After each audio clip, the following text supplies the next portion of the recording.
This video is going to cover a past workshop that we did covering the art roles in the industry. Start off, this workshop couldn't have been possible without the people linked in the description, Ansh and Joyce, so please go check them out too. But let's begin.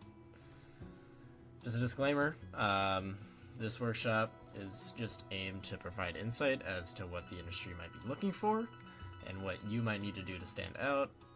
This is mainly meant to provide kind of a starting point that you can use later on, and that these information on these slides are based entirely on our own research and experience as artists looking to get into the industry.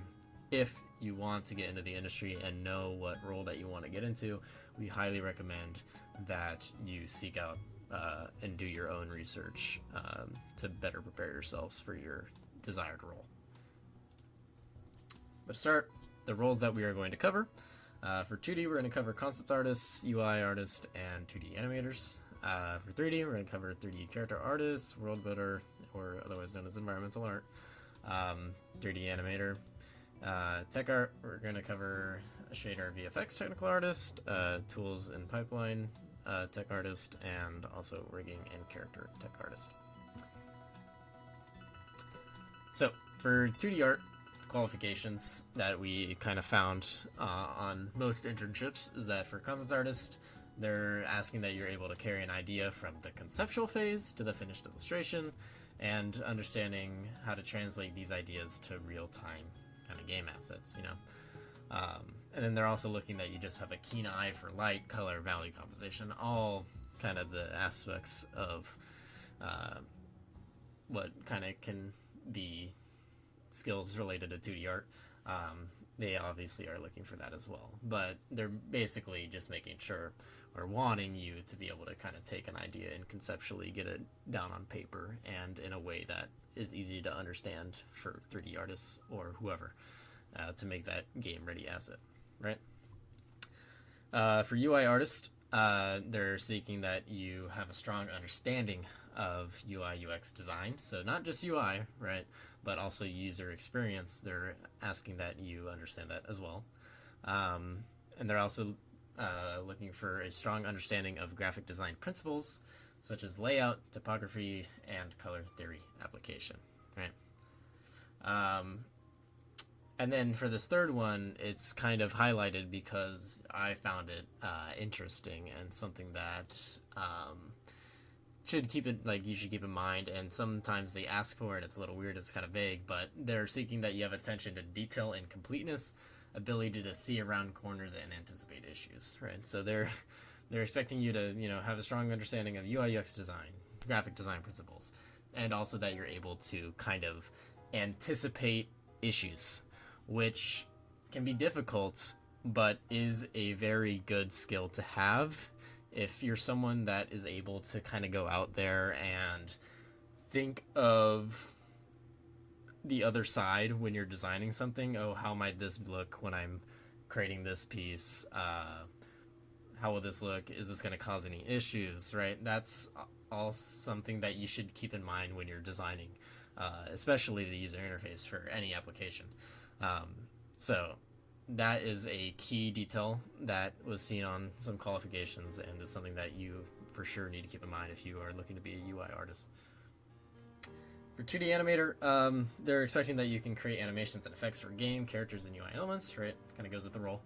And that you can collaborate closely with game artists and game developers to deliver the best gaming experience. So, and that goes for each role.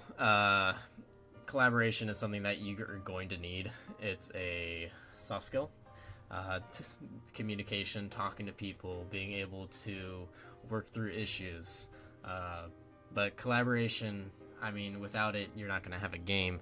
You're not going to be able to work as a team. So it's good to work in teams and on team projects, especially as students. And it's also good to work with new people because you experience, you know, different issues or different dynamics. And it's just good to kind of expose yourself to all of that. And one, you know, you're exposing yourself to these new situations. It might be uncomfortable, but if you're able to adapt and produce something good, that's a very good skill to have. But also, if you're exposing yourself to new groups, you're also networking, and those connections that you make could be super valuable in the future. So that's just something to keep in mind in general. Now, in terms of softwares, for concept artists, you have Photoshop, Clip Studio Paint, and Painter. I mean, we all know Photoshop, right? It's a powerful tool that allows you to edit images, create digital illustrations, and graphic designs, everything. Photoshop is great. Clip Studio Paint is a digital art program with features for creating comics, illustrations, 2D animations. It's not as standard as Photoshop, but it is growing in the industry use, so keep that in mind. And then Painter is another site where you can use professional blank canvas painting, photo art tools, world-class natural media. That's from their website. But it is something that we did see on some internship applications, so it might be worthwhile to check out if you are interested in being a concept artist. Something I do want to mention is that up here we have a star. Any program that has a star below it means that that is what we have seen and deem as the industry standard, right? So AAA studios are typically looking for people that are proficient or have experience in these specific softwares. So each software that is considered the industry standard will have a star next to it. I also want to clarify, at least for UCI students, we used to have the Adobe Creative Suite for free as students. That has changed this year. I think we still get a discount, but it is not free anymore. This workshop came out in 2025 spring, before that change. So there are going to be some softwares on here that are mentioned about being free. I'll mention them when they come up, but just know that they might not be free anymore, and at least to students. But you might still be able to get a discount. That's just something that you will need to check out if you are interested in that. For UI artists, we have Photoshop again, right? Figma and Illustrator. Figma is huge. It allows people to create and prototype full user interface layouts. I know some people even use it to like design websites, and then they take the code and they take the prototype from Figma, turn it into code, and then just straight up use it for HTML or whatever, CSS. But Figma's huge. If you're looking to go into anything UI related, you need to get your hands on Figma and start prototyping, or just kind of getting in there and creating these different design layouts. It's really useful. They have a bunch of free like vector art that you can use. So definitely recommend checking out Figma. After this workshop came out, I did hear about another software that is similar to Figma, but specific for game design, which you might want to check out. It's called Rive. And Rive is pretty handy. It's similar to Figma, but it's supposed to be tailored towards games more, so definitely if you're interested in UI art specifically for games, I would check out Rive. And then we have Illustrator, which kind of allows for the vector-based asset creation, which is useful for icons and other kind of designs that you want to be able to scale pretty easily. For 2D animator softwares, we have Spine, Animate, and After Effects. Spine 2D is great for mesh deformations, bone raking, and has great compatibility exporting to various game engines. Adobe Animate allows for frame-by-frame animation, which is very good for vector-based animation. And then After Effects is kind of more on the cinematic side, and it allows for more complex animations, and it's great for polish or trailer creation, right? So those are all the 2D softwares. Let's move on to 3D art qualifications. So starting off, we have character artists. They're asking that you can interpret concept designs while taking into account technical and design constraints such as poly counts, texture memory limits, and topology, and that you can use your strong sense of human creature anatomy to push character quality to its fullest potential. as well as that you can work in various rendering styles, utilizing everything from traditional hand-painted skills to modern PBR workflows. So, character artists, definitely looking for a lot. Basically, they're just saying you need to be able to, because they'll have concept art, right, for the characters that they make. Usually you have a character turnaround that you'll be handed as a 3D character artist. So they're asking that you're able to take that character turnaround and successfully turn that into a 3D character that can be used in a game, and that character model has a good topology, is good on poly count, it's not too high or whatever, it matches the game style, and that you're kind of keeping in mind for the texture, the memory limits there too. They're also asking that you have a strong sense of human creature anatomy. That is a skill that you need to learn, especially if you want to be a character artist. I know a lot of 2D artists kind of try out character art.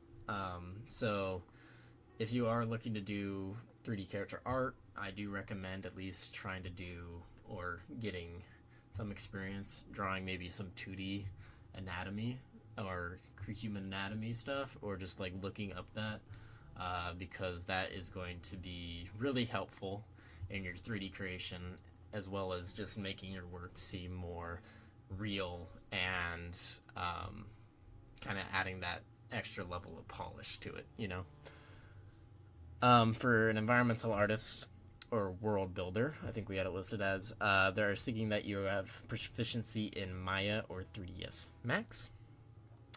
Maya is kind of the industry standard 3D modeling software, while 3ds Max is kind of standard for environmental art. They're seeking that you have proficiency with modern game editors such as Unreal Engine, CryEngine, Source, or anything equivalent to that. Unreal Engine is a big one. If you want to be an environmental artist, get an Unreal Engine, mess around, just make some crazy looking environments and get that experience. And then they're seeking that you also understand the mechanics of games and the role of a well-organized 3D layouts in complementing the experience. So kind of looking for some level of scene composition. Basically that you're not just making the art, you're understanding how it might be placed, how the player might interact with it, how it will look in a scene, and to the bigger world that it is to exist in, right? So, looking for all that for environmental artists. For 3D animator, they're looking that you can create various animations to support the animation team, including in-game characters, props, cinematics, bug fixes, so kind of a generalist here. They're seeking that you can learn new techniques and tools essential to bringing their characters to life, and that you can collaborate with a team of animators, receiving valuable feedback and guidance to hone your skills, right? So that collaboration is kind of brought up again, which is a big thing for each role. So again, get that experience. But for software specifically, for 3D character art, we have ZBrush, Maya, and Substance Painter, all industry standard. ZBrush is used primarily for high-resolution organic sculpting and modeling. Most character modeling pipelines in AAA studios start with ZBrush. For students, it's unfortunately not free, but you do get a discount if you're at UCI. And I think it's around $50 a year, which is a really good discount, especially if you're working in this role or seeking to learn it. It's $50 for the year, you get it. I think even without the discount, it's not too bad if you're really interested or invested in the role. Maya is the industry standard modeling software. It's used in every single pipeline. For character art, it's used to transform the sculpted object into a ready-to-use game asset, right? So you take the sculpted character out of ZBrush, bring it into Maya, touch it up, work on the topology, or just kind of make it, as they say, a game-ready asset. Substance Painter is the industry standard texturing software. You can bake, render, texture, all in one. It's great software. It's very much like a 3D Photoshop. You can have layers and all these different effects. So if you're a 2D artist that's trying to figure out how to texture, I really recommend checking out Substance Painter, because if you're familiar with Photoshop, it'll come a little bit easier once you get into Substance Painter, because it'll kind of be just like that. But it holds many free to use PBR materials that you can just manipulate as you wish, affect values, apply them to whatever objects you want. It is a really good software to get into. For environmental art, it's all these softwares: ZBrush, Maya, Substance Painter. On top of that, some people are looking that you have experience in 3ds Max. It's another modeling software that has more capabilities for environmental stuff specifically. Some people that are hiring environmental artists don't require 3ds Max, but if you are really interested in environmental art, you might want to check out 3ds Max. Some people might require it, some people might not. Either way, they will require Maya, Substance Painter, and some people might require ZBrush. But they'll also require Substance Designer, which is a software that you can create your own 2D textures through altering and combining various nodes. It's a node-based material creator, 3D material creator, that creates tileable materials. And it has a very good implementation into game engines such as Unreal. You can basically create custom fields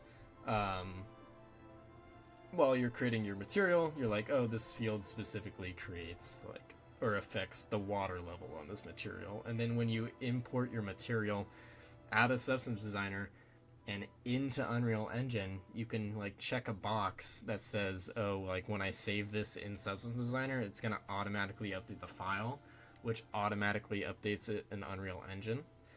So once you have it in Engine and have it applied to the environments, you can actually go back into Substance Painter, affect those specific values, and the material will be automatically updated in the environment. You can see the changes live. It's crazy. I definitely recommend checking out something on that. 3D animation. Maya is, again, the industry standard animation software. It has tools for rigging, skinning, animation, can be used to create character animations, motion capture, cinematics, etc. Used by big studios like Ride and Blizzard. So if you're wanting to work at those types of studios, those AAA studios, and wanting to do 3D animation, get on Maya. Blender is great. It's free. But a lot of these studios are looking that you have experience in Maya, or that you're at least able to show and transfer those skills. Even if you don't want to buy Maya, get the free trial. Put in a lot of time during that free trial. I think it's 14 days, just to show that you can work in Maya, and then go back to working in Blender, right? And then when you're able to, or when you go to apply to these places, at least you can show that, hey, I can work in Maya, if you need me to. And then they have Motion Builder, mainly used for mocap, as it handles the data typically better than Maya. So that's another software that you might want to check out if you're looking into 3D animation. Finally, we have tech art qualifications. So for a shader and VFX artists, they're checking that you have proficiency with engines like Unreal, specifically the Niagara and Material Editor stuff, and Unity with the shader and VFX graphs. They're looking that you have experience with shader languages like HLSL and node-based systems and GLSL. Familiarity of GPU performance and debugging tools like Render, Dock, and Pix. Optimization is a big thing with tech art.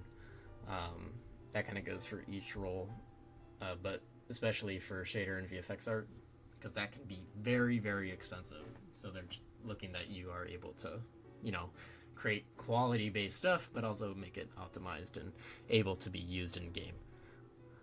And then that you have an understanding of light, color composition, and post-process effects, right? Because it is kind of more the visual art side, at least for tech art.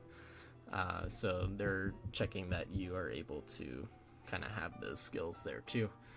For tools and pipeline artists, they're seeing that, or they're checking that you have strong programming scripting skills, particularly in Python, Mel, C# or C++. There's checking to see if you have experience building tools and automation systems in Houdini for Maya, Blender, or game engines. They're saying if you have experience with version control systems like Git and Perforce. Perforce is big in AAA studios. And that you have familiarity with different asset pipeline workflows from DCC to engine. For rigging and character artists, again, that you have a strong knowledge of anatomy, deformation, and body mechanics. Proficiency in rigging tools in Maya, Blender, or Houdini. And that you have experience with skin weighting and corrective blend shapes. Skin weighting is definitely a skill for anyone that's going into 3D animation or rigging. You will need to learn how to I think it's called weight. It's like some form of painting. It's almost like, so just look up skin weighting or painting, skin painting, weight painting with animation. You'll find a bunch of videos on it, but that's a skill that you definitely want to learn.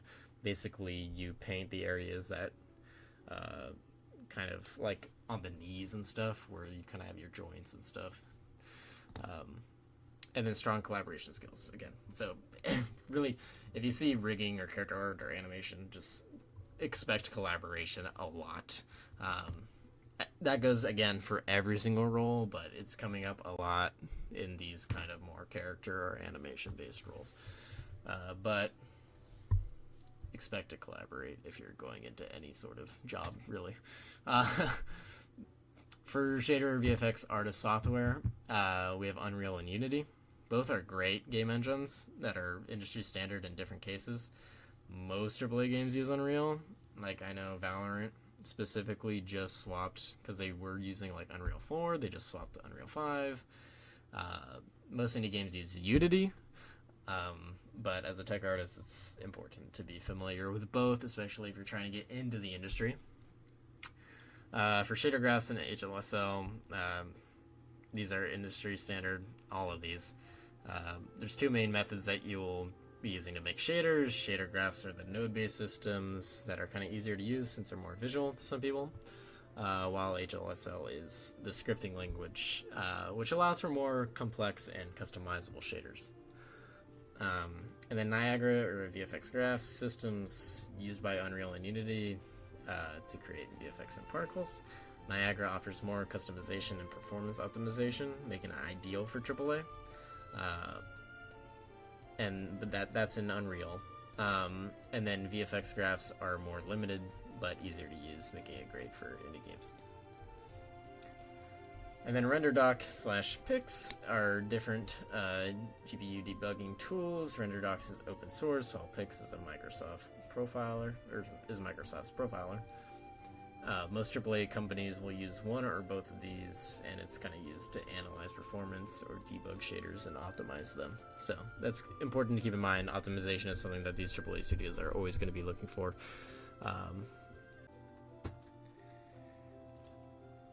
For tools and pipeline artist software, you're going to need to know Python, right? Everyone knows Python. You need to be experienced with that. It's used in games and film. Maya, Blender, Houdini all use Python. Mel is a scripting language that is built into Maya, and it's what Maya uses. It's kind of the same as Python, but made only for use in Maya. And it's kind of good for speeding up repetitive tasks directly inside of Maya. So if you're working as a tools artist that is working in the company or studio that uses Maya, you'll need to probably be expected to use Mel. Houdini is best known for its procedural VFX, but it is also used to build procedural modeling tools, level generators, or animation systems.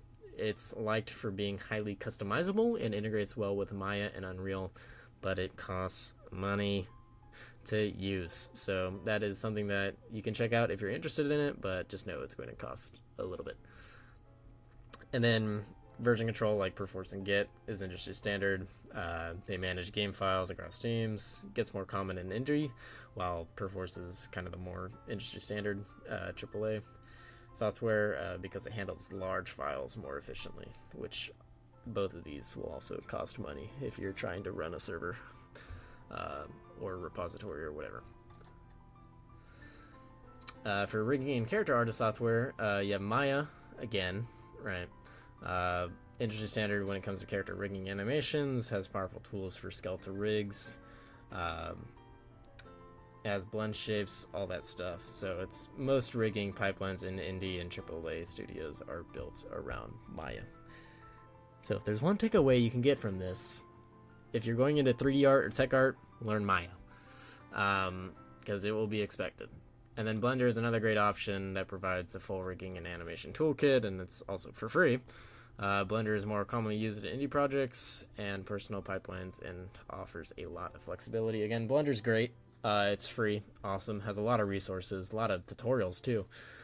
But it is not the standard for the larger studios. So go use Blender if you really want to. Go learn it, be really proficient in it, and you can, you still have a shot, right? It's not that, oh yeah, I need to learn Maya or else I'm not gonna get in. Some people might be that way, but more often than not, if you can prove that you can do it in Blender, I think if you can prove that you can do it well in Blender, some people might be willing to kind of take a shot on you and just try to train you in Maya, or can try to convert that skill into Maya, right? But either way, you might want to check out, I do recommend checking out Maya for the trial at least, just to show that you can work in Maya if you are primarily working in Blender. And then you have Houdini again, which excels in procedural rigging and automation. It's mainly used to make reusable rigs. Things like crowds, creatures or characters need to scale across a large team. But again, costs money. So we have a few resources here that I will link in the description, but Riot Games has its own university programs, which goes actually quite into some detail about how you can prepare as a student or as someone looking to get into the industry for their internships, or kind of what they are looking for, what you can do to kind of prepare yourself and get better, which is a great resource. Definitely recommend checking out. We have a career pathways section from the CG Spectrum website. Has a lot of good info there. Recommend checking that out. We have AMIR SATVAT'S games, jobs, resources. A lot of resources for game jobs, internships, just general resource and documentation help, portfolio review, resume review if you want. They also have a whole spreadsheet with mentorship information where you can contact certain people that are maybe looking to do a mentorship. So a lot of great resources for AMIR SATVAT'S website, which will also be linked in the description. And then there's this article that's just some general tips for game artists that we recommend checking out. Besides that, thank you for watching if you watched. I'll try to do time cards. I guess I should have mentioned this, but I'll try to do time cards for each kind of section. But let us know if this helped you. Let us know if there's any role that you're specifically interested in. Maybe we can do a future workshop on a topic. Just let us know in the comments and we'll see what we can do. Again, huge shout out to Ansh and Joyce, who will both be linked in the description, for helping create this workshop back in the spring. All the resources will be linked there as well, so make sure to go check that out. And thank you guys.